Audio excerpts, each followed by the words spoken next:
안녕하세요, 선배님들. 오늘은 구매 물건 하나 보고 이야기나 나눠보도록 하죠. 사건 번호 2023 타경 539083 공장 물건이고요. NPL 물건입니다.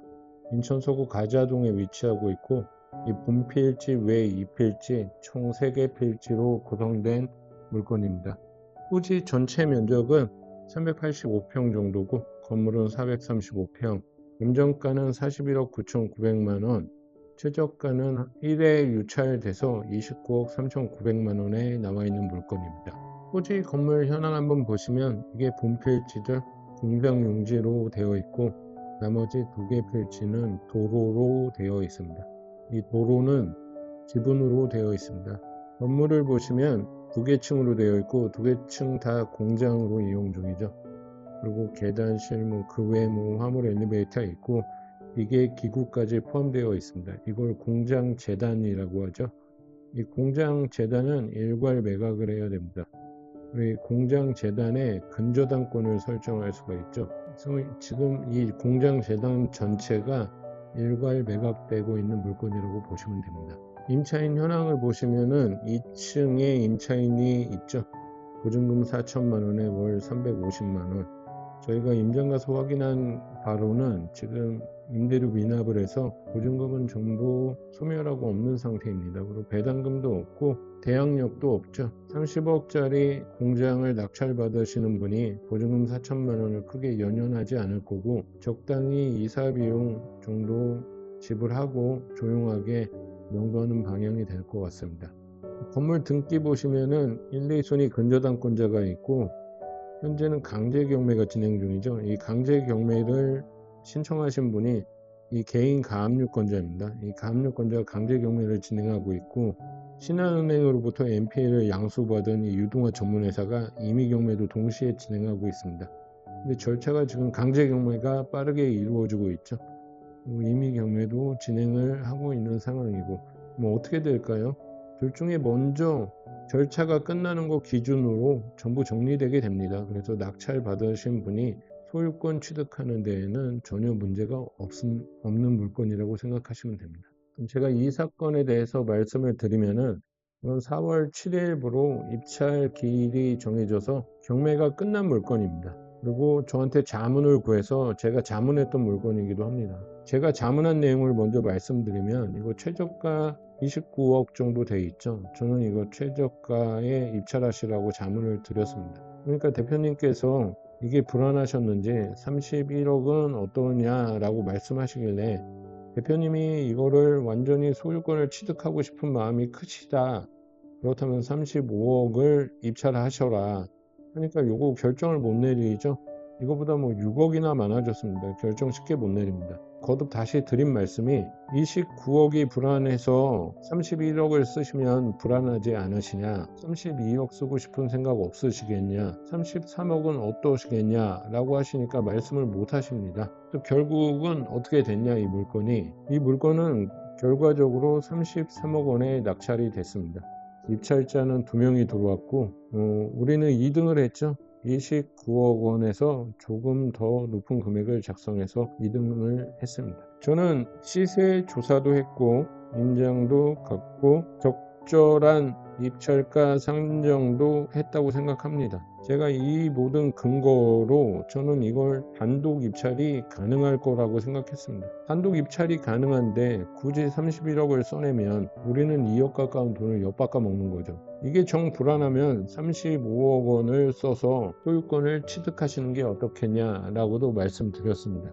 제가 이거 잘못했을까요, 선배님들? 전 잘못하지 않았습니다. 제가 단독 입찰이 가능할 거라고 생각했던 근거는, 이건 공장이죠. 공장 중에서도 식품 공장입니다. 선배님들이 아시는 공장의 대부분은 제조 공장이죠. 선반 밀링 뭐 이런 시끄러운 기계들이 돌아가는 제조 공장이죠. 근데 이 식품 공장이 위치하고 있는 쪽에 주변도 보시면 또 식품 공장 창고 등이 있습니다. 이렇게 쿵쿵거리는 이런 업종이 들어오면 트러블이 생기기 마련이죠. 공장이라는 게 유찰도 엄청나게 많이 되죠. 게다가 식품 공장이 들어오면 안성맞춤인 특이성이 있습니다.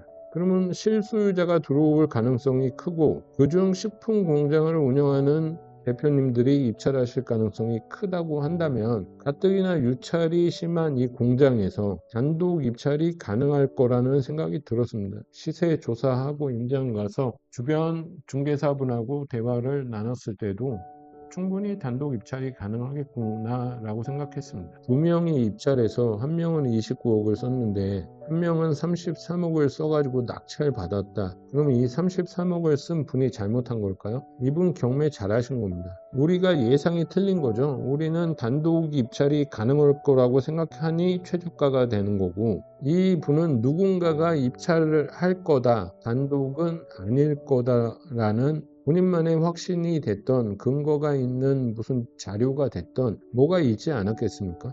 충분히 잘한 거죠. 이거 감정가 42억입니다.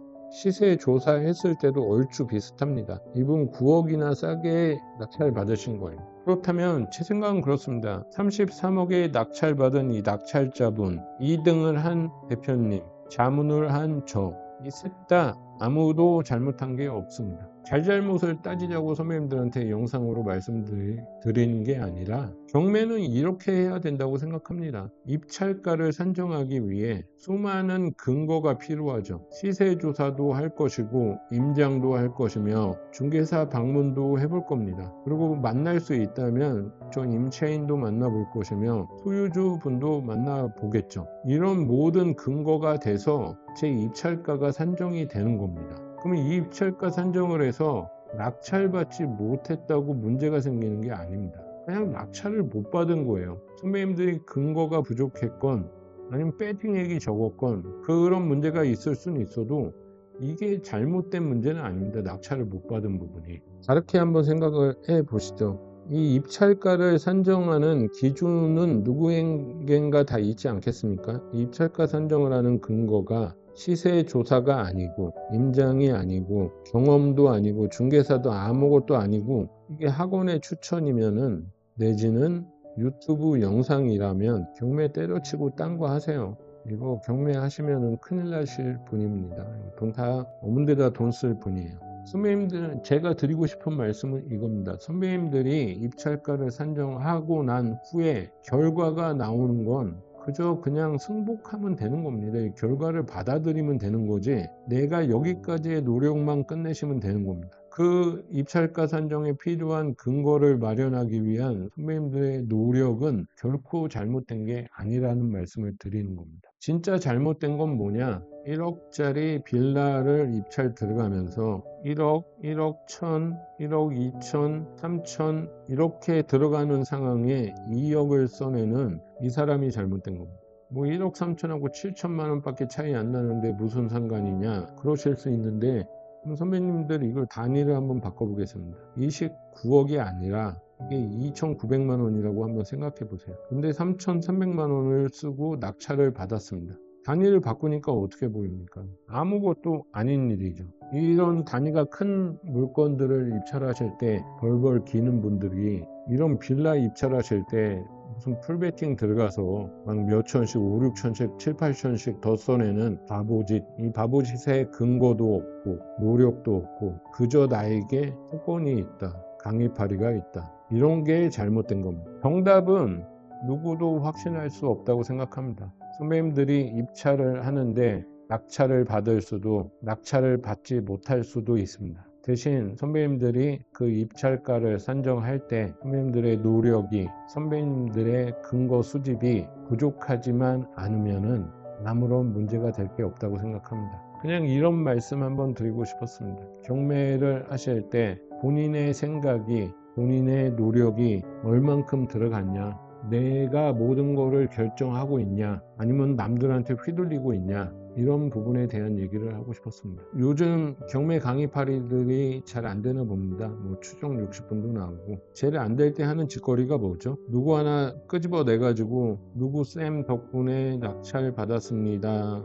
이런 개소리 뭐 이런 거 하죠. 누구 쌤만 따라 하면 돼요. 비용신입니까? 나이를 한두 살 처먹었습니까? 누굴 따라서 그 사람이 시키는 대로 하면 돼요. 이게 뭐 노예예요? 생각을 갖고 경매하시면 됩니다. 선배님들이 여지껏 해왔던 공부하고 노력하고 발품 팔고 손품 팔고 골머리 썩으면서 해왔던 그 방식대로 하시면 됩니다. 제가 이거 잘못했으면 여기 대표님이 어떻게 하셨을까요? 이 대표님은 다시 의뢰를 하셨습니다. 다른 공장을 경매로 낙찰받고 싶다. 이 대표님이 30억짜리 공장을 낙찰받아 단기 차익 어쩌고 저쩌고 월세 세팅 뭐 이런 소리 하실까요? 아니죠. 본인이 사용할 공장을 낙찰 받으려고 하시는 겁니다. 이미 공장을 운영 중이시고 운영 중이시던 공장을 매각했습니다. 공장이 필요해요. 어느 정도의 시간이 있습니다. 많지는 않죠. 그래도 이 대표님은 늘 해왔던 매매를 통한 부동산의 매수라는 이 방식과 다른 방식을 알게 되신 겁니다. 우리가 흔히 학원에서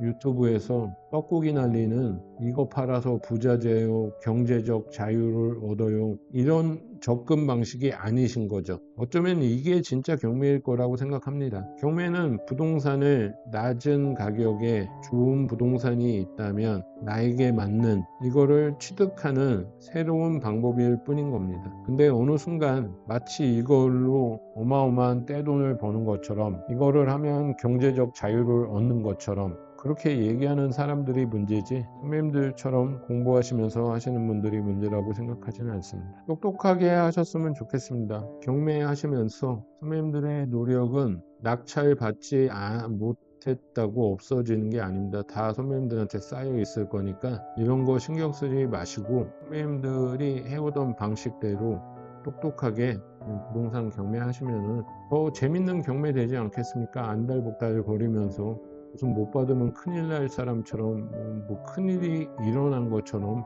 행동할 필요도 없고 계속적으로 하시다 보면 선배님들한테 쌓여있는 이 노력과 경험치가 나중에 빛을 발할 거라고 생각합니다. 오늘도 좋은 하루 되시고 끝까지 들어주셔서 감사합니다.